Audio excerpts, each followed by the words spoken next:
There we go. I have my friend with me as well, but for a little bit until he gets until he gets I was gonna bored. say I saw a furry friend there. I was like, ours are all down in the dog park right now playing.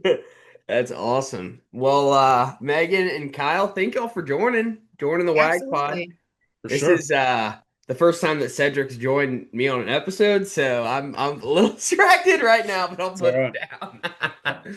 Awesome. So y'all are one of three couples who owns Paws and Pints, which I know Kyle described as the Disneyland for dogs, which I think, also including the bourbon and the beer, I think that's kind of a Disney Disneyland for adults as well, is what Yeah. I'd say.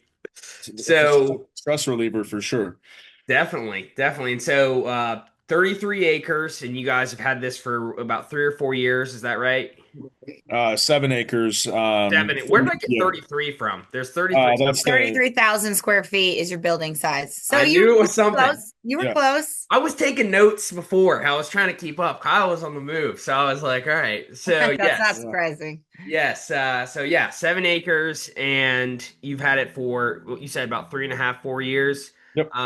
So how did this come about? And and there's other couples involved too. So how did that come about? Well, I mean, originally speaking, Megan and I, we take our dogs most everywhere, and I want to say.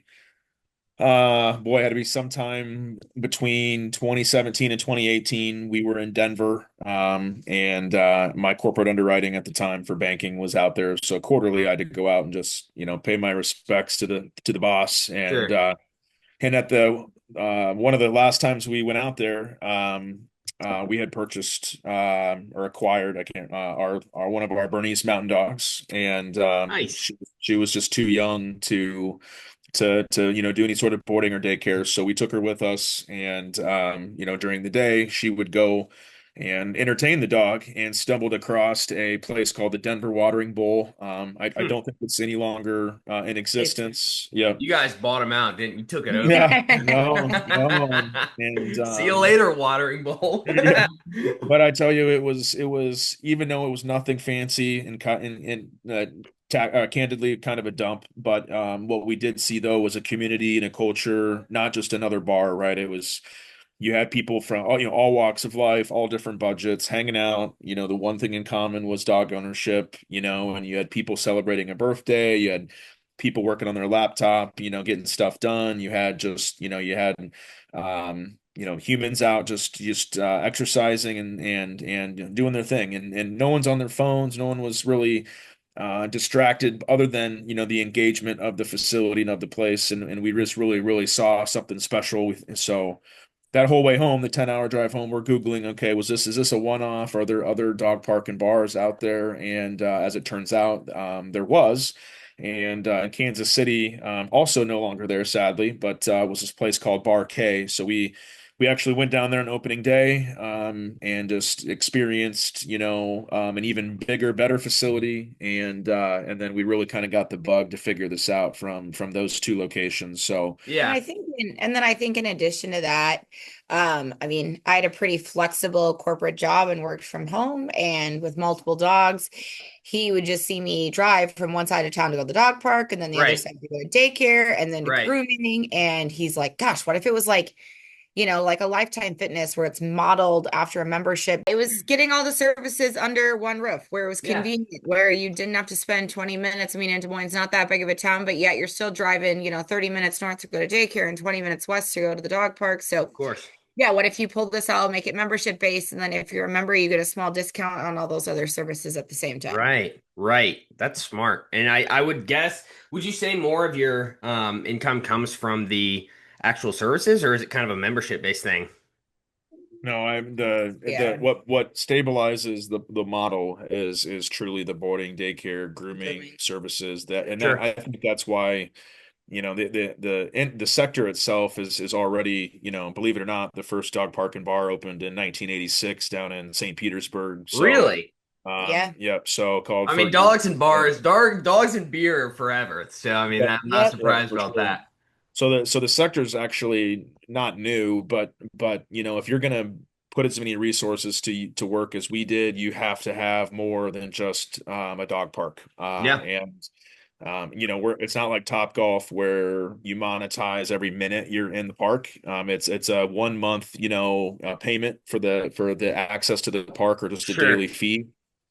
So ultimately, to bring in enough revenue, in our opinion, this concept has to have more to it. You have to You have have to those have a services. conglomerate almost. You have to have a lot of different things going on. Yep, yep. And then of course, the more you have going on, the more staffing hurdles you have, the more marketing hurdles you have. I mean, we Sure. have we have 11 different revenue streams, and so it's really hard to pick and choose what to talk about on social and all those sorts of things. So. Yeah, yeah. How do you, I mean, what is the divide between you and like the other couples? Do y'all have different focuses that you kind of spend your time on, or how does that work? Yeah, yes and no. I mean, our other two business partners are semi-silent, I would say.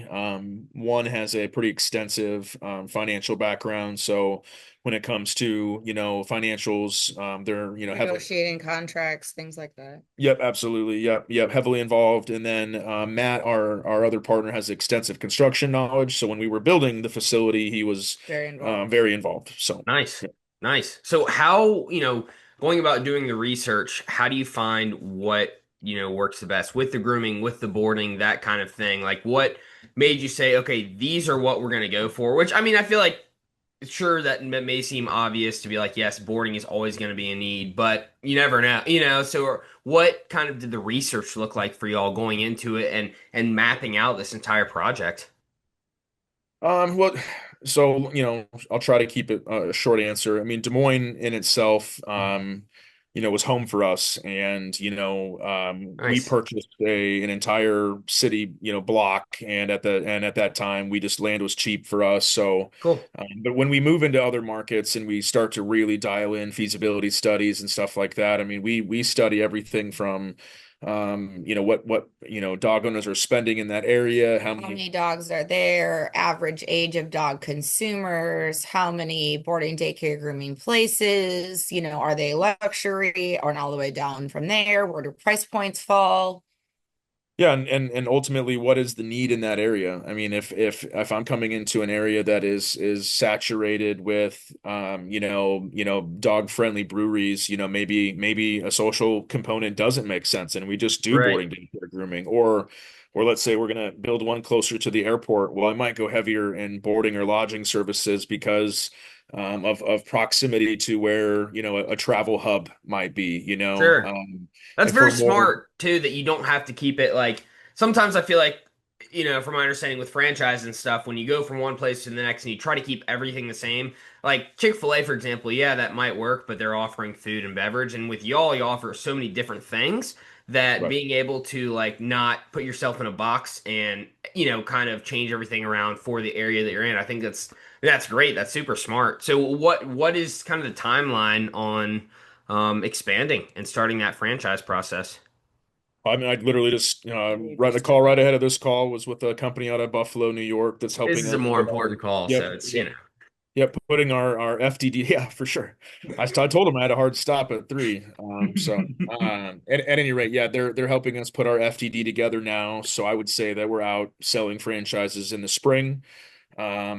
Much like anything else, the winter's not great for much of anything, so we want to just be ready for springtime. And what we're going to be focusing the franchise model around is strictly the hotel and spa portion of our business. nice. Now we'll have some addendums if you want to add a retail store. We'll show you how to do that. If you want to add a little coffee shop in your lobby because you have 150 dog owners dropping dogs off, in the morning, there's some things that make some sense, but won't be required with every location. And then, as a corporation, we intend to grow the Paws and Pints brand. We think the first or the next location will be in Wichita, Kansas. That's probably going to be the fastest one. But we're Sure. talking to some investors all over the place. It's a very unique thing that we do. So no decisions come quickly. That's just the bottom line. But we have a lot of interested folks around the country that think what we do is pretty unique and are keeping a close eye on our progress. So. Nice. That's exciting. Tell me a little bit about what an FDD is and what the franchise process looks like. I usually use this podcast to learn stuff that I don't know. Yeah. It's not, I have a lot of questions and I just have no idea the business side of like I've just recently kind of started our own startup, and it's new. So yeah, tell me a little bit about the franchise Yeah. aspect.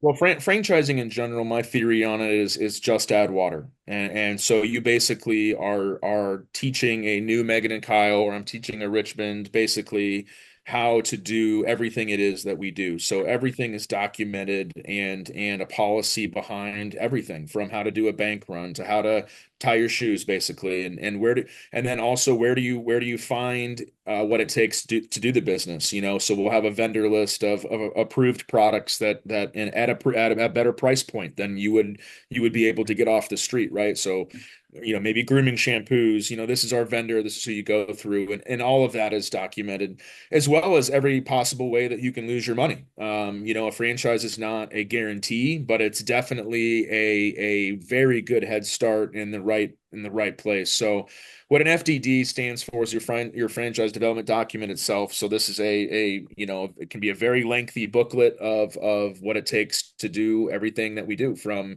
what the lobby should look like to how we clean to all of it, every single piece, every T is crossed, every I is dotted, and then they also get to see, I believe it's item 19 in the list, and don't quote me on that because I'm also new to this world. I won't quote you. I But promise. but that also talks about some of the financials, and some of the revenue and top line sales that we see here in Des Moines. But it's still ultimately up to that franchisee to find the location, to help find, and we'll help, don't get me wrong, but they still got to go out there and find the right real estate. They still have to run the business. I mean, they still got to go find the right people, and with provided we'll give them hiring and firing techniques and processes and how-tos, but they still got to go out and do the work. Exactly. But then what we can also then provide through a franchise is ongoing training along with that initial training, which is so important. And we can leverage our location here in Des Moines and bring franchisees here to train. And then we'll deploy a team to them, to then go help them train at their own facility. And like I said, it's just that ongoing help. We can even help them with their bookkeeping. We can help them with, taxes and year end and how to. So maybe you haven't ran a business before, even you kind of have to think that way too, is not only is this person potentially new to our industry, but maybe new to running a business in general. Definitely. And then it's up to us too to find the right franchisees. I mean, we don't want to put someone in place that we give them the whole book to work, but then they fail. Or your first 5 to 10 franchisees are the most important, because that's what dictates your future. So, Hmm. the Camp Bow Wows of the world, or the Dogtopias of the world, how they've grown is they found the right people on both sides. The franchisor, as in the training people and maybe the people to leverage and how to open these, but then also the right franchisees is very important. So, Yeah. but overall, we're new to this too. It's we 4 years ago when we built the business, I wouldn't say that we were, going to franchise, but as the world turns, things change. And what's unique about the hotel and spa piece of it is it's more predictable revenue. Hmm. It's tried and true. Unlike the dog park and bar, which takes a secret sauce to do. Boarding, daycare, grooming, it's just hard work. There's no secret sauce, so we can duplicate that much easier. So. Right. Interesting. And so, you know, how how have you kind of managed like obviously you're still going to be intertwined and like you said, have a team training and stuff like that. How do you manage? You built this thing from the ground up, both of y'all, your team, and you're 4 years in.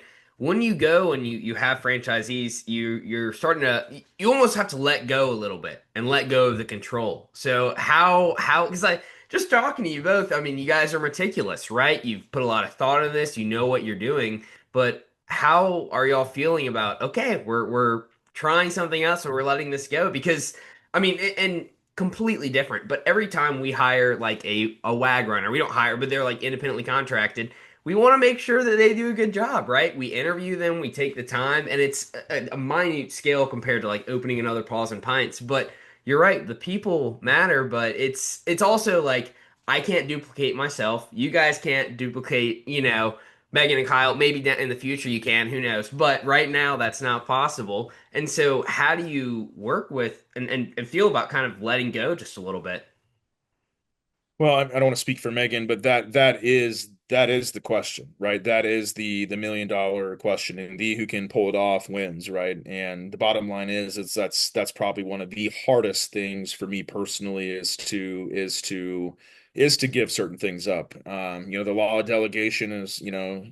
so, somebody if somebody can do something 70% as well as you can, then have them do it, right? And that's leadership 101. And but it is very, very hard. The hardest part for me is just the little things, is if I see a table that needs bust, it's easy for me to just grab the dishes and wipe it down and move on, but no one learns anything then, right? No one learns a sense of urgency that, hey, as minute those guests leave, you need to clean that table, Sure. and so instead of just doing it because that's the fastest route to move on, right? You need to go get the manager and say, hey, don't let one of your servers miss Yeah. that table, You got to create a teaching lesson out of it, which to his point, yeah, it is the tricky part. And we're both perfectionists and we're also both hard workers. So there, it doesn't bother us to go just do it on our own. But in today's world, your staff watching you do it doesn't entice them to do it faster or to do it Hmm. better. They just start like, oh, great, well, someone else took care of it. And ultimately that can't be how it goes. So we've learned those lessons the hard Yeah. way along the way. Yeah. But ultimately, though, the answer to your question It's is good is nature. is training material as well. So your training, if you want to duplicate yourself, your training materials and your processes have to be nailed. And then It good managers. You have managers that are going to follow what those training, Yep. processes are and what and uphold the expectation so it's not just coming from us. Yeah. Yep. Yep. How have y'all each of you seen your leadership styles kind of change throughout where you started and where you've gone? And again, I'll kind of I always like to kind of analogize or compare like in the beginning, I had a bunch of people involved and then, it's kind of gone to where I have a buddy who's helping me build the app, right? And I'm not and or hopefully offering, some sort of something down the line, but it's not like I can be, yo, dude, why haven't you done this? Like, I need to do a lot of work myself. And I also, if someone can't do something, that's okay because it's my business versus. So, how has your leadership style changed throughout, the Well, last 3 or 4 years? I think it's still changing. I think it's always changing. A short answer. Yeah. But definitely, this wasn't my first time operating, so or employing people. I've been doing it since my low 20s, and I've What were you enjoyed doing previously? mortgage banking for 17 years and had my own brokerage. And back then I was a young guy, and a lot of times You're a young guy still. yeah, well, it's flip-flopped. I mean, I'm employing We're people. not young Yeah, anymore I'm around employing here. people 20 years younger than me now, and Sure. but it used to be the opposite. I used to be the 24-year-old owner manager, trying to appeal to the 44-year-old manager and leading by example and putting your head down and showing them that I'm willing to do what they're willing to do. And obviously respect, that was big. Now it's kind of flip-flopped in a way, and now I'm trying to appeal to the younger audience. And to Megan's point she just made earlier is, leading by example anymore doesn't necessarily move the needle.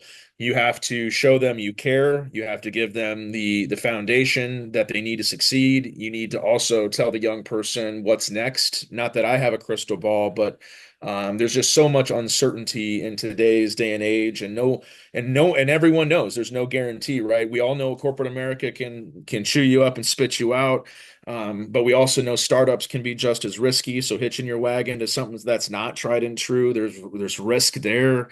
And loyalty, unfortunately, these days has kind of gone out the window. So, the Hmm. only thing you can really do to solve all of it is create a great culture, Culture. within your business place where if I'm a young person, an older person, middle aged like Megan and I, that I can get along here. I have a place. I'm welcome. And then also what we do and I don't know if this was your question. I'm kind of getting off on a No, tangent, but it's good. Yeah. with It's both free. sides of the business, what's nice is we see our customers and their dogs, which are customers too. We see them in the dog park together. So, and then on the other side of the wall, where it's just boarding, daycare, grooming, generally just dealing with one of the, just generally dealing with the dog. But what's nice is our customers use both sides. So now our staff knows, hey, I'm watching Fido. Well, this is Fido's dad over here, and this is Cool. how much Fido's dad cares about his dog, and we can just kind of see how important what we do is. And I think if you just worked at a can, and no offense to the Can Bow Wows or Dogtopias of the world,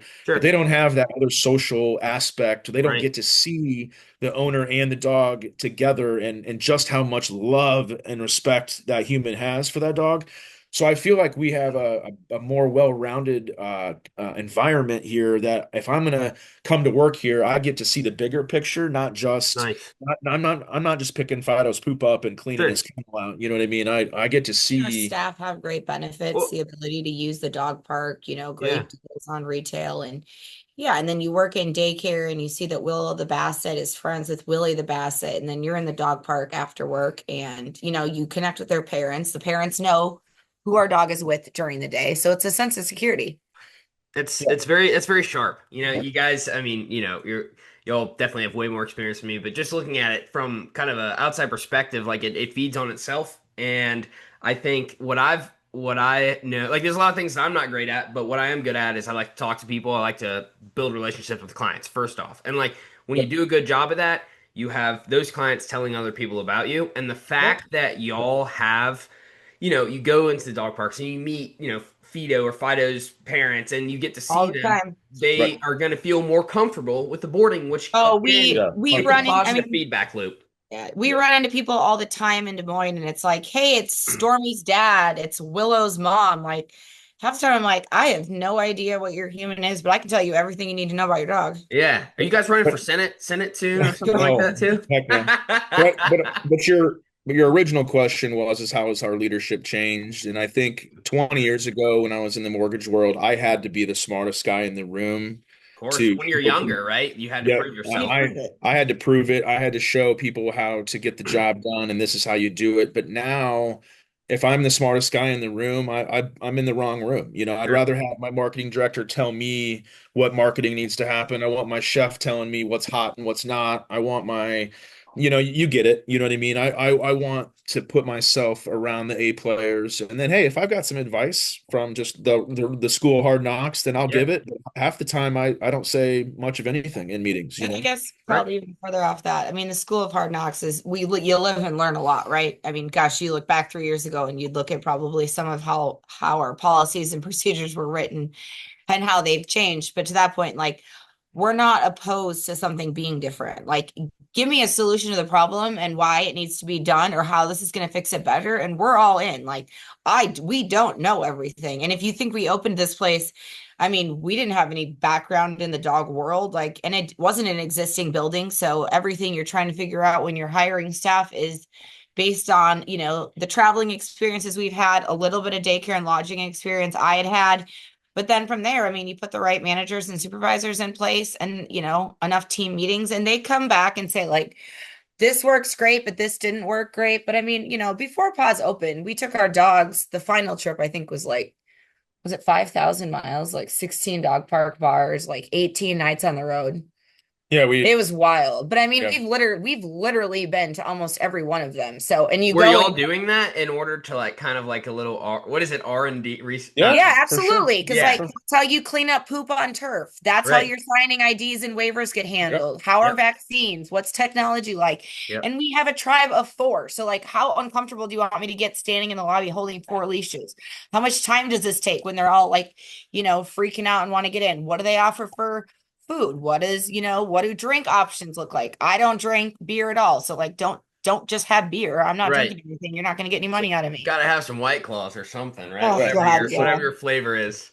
So yeah, but you're exactly right. I mean, once the money was in the bank, or we knew it was headed, once SBA loans were approved and everything was headed in the right direction, we went on I think it was 21 days, 16 states. We took all four dogs on the road, and literally went state to state, and all the way down to from Des Moines. The furthest point was Sarasota, Florida, and then back up. So Oh, the nice. yep. So the Did south y'all happen to stop in North Carolina, we perchance? we did. yeah. Yep. There's a place called Tucker's Tap Yard here. I don't know. It's in Winston. Could have been a different place, but They've opened. I don't know exactly when they opened, but I'm gonna get. I was like a little vendor over there. They used to live in my neighborhood too, but Right on. it's not the same like conglomerate kind of thing. But it's it's done so well, and I Good. mean, they're great. It's cool, but Well, I'm glad. it's We've consulted for a gal.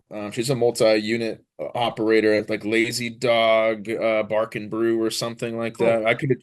I'm just Skip Town in Charlotte. Where Yep. else did we Yep. stop? Charlotte's, yeah, I forget. Wency's Wag got Bar, that, but Yep. Charlotte's the Asheville. place you probably want Asheville. to stop at if you're going to North Carolina.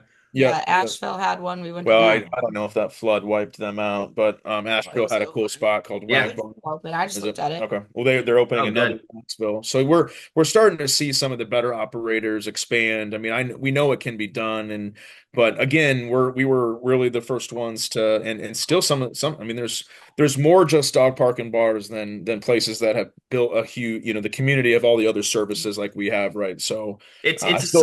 It's such a great idea. I mean, just having a lot of I mean, it's again, it's we have we're working on our philanthropy. Wagworks Cares. We have Wagworks. I do the podcast. The way that I look at it, it all feeds on itself. So I also wonder when you're doing those traveling place to place, and even now when you guys are in the midst of some really big things, how are you able to have that balance, that work-life balance, or is it all work mode? How are you guys able to, I mean, I don't have a girlfriend myself, but relationships and also working Well, it's with a a great question. significant other, what does that look like for y'all?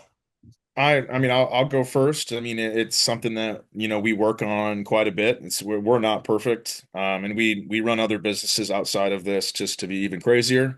So there's definitely a heavy workload component to our relationship. And but the reasons that some people think it's a bad thing are I'm a contrarian thinker. You probably picked that up already, but I think those are the good things. And sometimes when all I want to do is talk about the bullshit that happened at work, she's not going to scold me because she's right there along with it, right? And she doesn't have to ever tell me, hey, it's got enough of this work thing because we're doing it together, right? Where I feel like if she didn't have a pulse on what was going on, she might get extremely tired of hearing about, Yeah, I'm this type sure. of, you know what I mean, over and over. But the fact of like what Megan said earlier is we built it together, so our cares and concerns are always fairly aligned.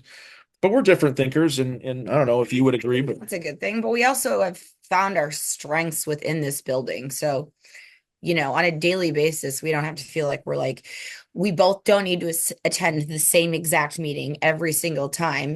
There's things that like he's better off handling, and there's things I would rather get involved in. So I think if you kind of just know what those are and you're working together, again, yeah, we don't need to be together 24/7. Yeah, people actually say all the time, like, well, where's Kyle? I'm like, I have no idea. and Like, we drive You don't keep separate a yeah, I streets. was tracker like, on So them? yeah, yeah, we yeah, we rarely even drive the same. Yeah, yeah, we don't really ever. Even on weekends, like we'll come here and I'm like, yeah, but you're gonna go earlier than me, and I'll bring all four dogs, and then I'll go home and feed them when like, no, let's just go in our own car. So although we're together a lot or in the same vicinity of each other, we are not like yep. in unison all the time doing the same things. I mean, Not at all. the hardest part for us is the same thing is the hardest part for any other couple. It doesn't change, right? The hurdles of marriage are the same. And what I mean by that is, we know what the perfect things to say if we want to spark an argument, because we love each other and know every little tweak and twerk that would just set us off, right? We know the perfect thing to say, or maybe sometimes I take something out on her that I shouldn't. I mean, we're human, and sometimes, that leads to an argument, but the good we try not to go to bed mad, because The the dogs don't like it. well, and there's a good chance that same problem will be waiting for you in the morning, so why and I guess maybe it's just my type A, but I plan for the worst at all times. I mean, if something bad happens, unfortunately, I plan for the absolute worst thing, and then when it doesn't happen, it's not so bad after all, right? And that, I almost give myself that sigh of relief because I've already game planned for what could be the worst. And quite frankly, the worst has happened to us. I mean, we've had a nasty dog bite in the dog park, wound up on the news. I thought our business was over. Son came up the next Really? day. And we've had key roles that we thought we couldn't leave, and the sun came up the next day, and we're just I think genuine enough that, and people know that it's not gonna there's not a whole lot that's gonna derail the train at this point, Sure, sure. Yeah, that's great. And then you also, at the end of the day, yeah, have each other. You have someone to bounce ideas off of, and I 100%. think that's really helpful. Yep. Yep. So like again, so what some people would say is, oh, I wouldn't want to work all day and go home and talk about work with my wife. And well, you know, Probably really do though, but because I only it's know. but again, like we know how to have fun. We know how to turn it off. We go to concerts, we go out to eat, we can turn it That's what off. I'm talking about. You Yeah, guys are we You know, do. I hip. mean, We travel plenty, so so when we want to turn it off together, it's off. we turn it off. Yeah. Well, I mean, I don't always, and again, I'm very new to this whole entrepreneurial thing, but I don't think there's always a need to turn it off. I think like if you're getting satisfaction and enjoyment and Yeah, a sense of purpose from what you're doing and what you're building, I think that there's a lot to be said for that, right? And it's sure. like for me, I see dogs all day and I love it because I love hanging out with dogs. I think it's fun. It brings me happiness. And for y'all, maybe that's more because you weren't in the dog world before, but you have your own four dogs. You guys obviously Yeah. love dogs, but maybe it's the business building thing, right? Maybe that's really what kind of does it for you guys and expanding and learning more and craving more knowledge. I mean, I think that continual pursuit of how to make things better. I mean, who needs a vacation when you can do that, you know? Oh, vacations are healthy, whether or not Uncle Amex is taking the charge or not. That's right. But I can tell you what, you have to, you gotta spare time for at least the long weekend to stay sane. Because Sure. we live in a small town, so unfortunately, or fortunately, depending upon the side of the coins, I mean, even if we go out to eat, we'll wind up chatting with the server about their Yes, dog, everybody about or pause. 3 or 4 Can't escape people. it. We might have 3 or 4 members in the same restaurant. I mean, you have to. But I guess, but make no mistake about it, to do something at this level, to put all your life savings at 39 and 40 to work. You have to be partially crazy. I mean, what we you have your startup is not for the faint of heart, whether you're starting up a lawn care business or a $12 million dog business. I mean, you have to understand what you're getting yourself into, and that is sometimes canceling a vacation to get the job done. And if Yeah. you're not, and if you're not selfless Willing to enough, yeah, sacrifice. exactly, you're not going to make it, because the buck starts and stops. I know it's super cliche, but it's the damn truth. Yeah. And I don't know how many times that a vacation's been altered or missed or shortened because of, Or worked while we're there. yeah, or I work the whole damn time instead of relax. That absolutely will happen. Yeah. And for all the listeners out there that'll hear this and think we're just, you put some dogs in a daycare bay and it's a paycheck at the end of the day waiting for you, is not the Not case. at all. It is so much more than that. And I think we gave ourselves basic expectations to know what we were getting ourselves into, but sometimes we still get surprised at what we're having to deal with next, Oh, I'm sure. And with, I think you mentioned you have about 75 to 80 employees right now. In Um, the winter time, that'll the lowest we will get to is about 75. Dead of summer, obviously Iowa has true 4 seasons. We'll be over 100 with the part-time staff, yeah. at the restaurant or bar. Yeah, yeah. So, what I kind of gather, at least from what Megan was saying earlier too, is that I think a lot of it depends on the quality of your managers on how things are going. Because I think there's always a risk of when you expand operations and you are running on a 100 employee business, like how do you keep the quality control? And I think it's ultimately there has to be some sort of chain of command, and you have to have people who are not only showing up for the paycheck and doing the job, but also bought into Paws and Pints. 100%. Yeah, Yeah. so What, it's yeah. yeah, What the dog industry is blessed to have a lot of prideful people. There's a lot of folks that put humanity and animal rights and just what they do, but ahead of their financial future. And unfortunately, we probably don't pay everybody exactly what they're worth. If any owner says he's paying everybody exactly what they're worth, he's lying or she's lying. I mean, I have people down there that are absolutely worth $10 an hour more than what they're getting paid, but they Running a believe. business is expensive. But yeah, but running a business is expensive. We offer great benefits to our staff, including health insurance. We do some things that the industry doesn't do as a right. whole, just because I just can't imagine not taking care of my staff. But also some of those added benefits can help, bring, the monetary need down a little bit. But at the end of the day, like I said earlier, people's gonna, if someone's going to get $5 an hour down the street doing something completely different, they might just leave, and you just have Right. to, and Right. you got to be okay to let them leave, but then take care of the people you don't want to leave, right? And Right. and that's and then the nice part of being an employer is you get to make that choice.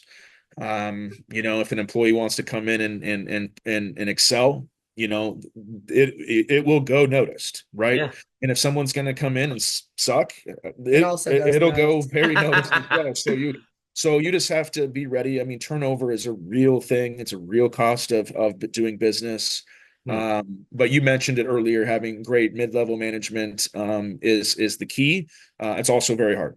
Yeah. Yeah, I'm sure. And you have to, yeah, build up the culture because ultimately you got same as I am Wagworks, y'all are Paws and Pints, right? Like y'all Mhm. are the culture, y'all are the brand, and then that kind of gets passed down. For Well, sure. cool. We're got about just a minute or two left. So any Cool. any kind of last notes, things that you guys want to leave off on, or what things you're excited about for the future that we may not have touched on yet? I think from my level is I'm just excited to continue. I mean, we not that I need, attaboys. I'm not a big, good job type of guy, but when we first built this business, we had a lot of naysayers, a lot of haters out, not haters, but a lot of doubters Sure. that thought, What's wrong with just going to the public park? Don't you have a yeah, fenced-in backyard? Right. Why do you need this? yeah, and now since we've opened in Des Moines, there's been three other pretty good sized facilities that have now opened up. Nothing like Nice. to our magnitude, but You're it's been proving a nice to concept. be, yeah, and it's been nice to prove people wrong, Yeah. and just not that I was ever there like, hey, I told you so, but I just actions speak louder, right? And Yeah. and it's just been refreshing not only to have excelled in the Des Moines area, but then we're also, like I said, there's also a lot of interest in other markets. So I think what I'm excited for is now the next, set of naysayers is can they do it in two cities at once? And Yep. and and I I don't love know. it. I I don't love know, it. but I'm here We're to find it's out. about to cut off, so I want to thank you all for your Yeah. time before the Zoom ends. I'm not paying for Yes. the more than 40 minutes, but awesome. Well, Megan and Kyle, best of luck. I will Thank look you. forward to following along. Yes, Yep. absolutely. We'll talk Thank you, soon. sir. Thank you. All right.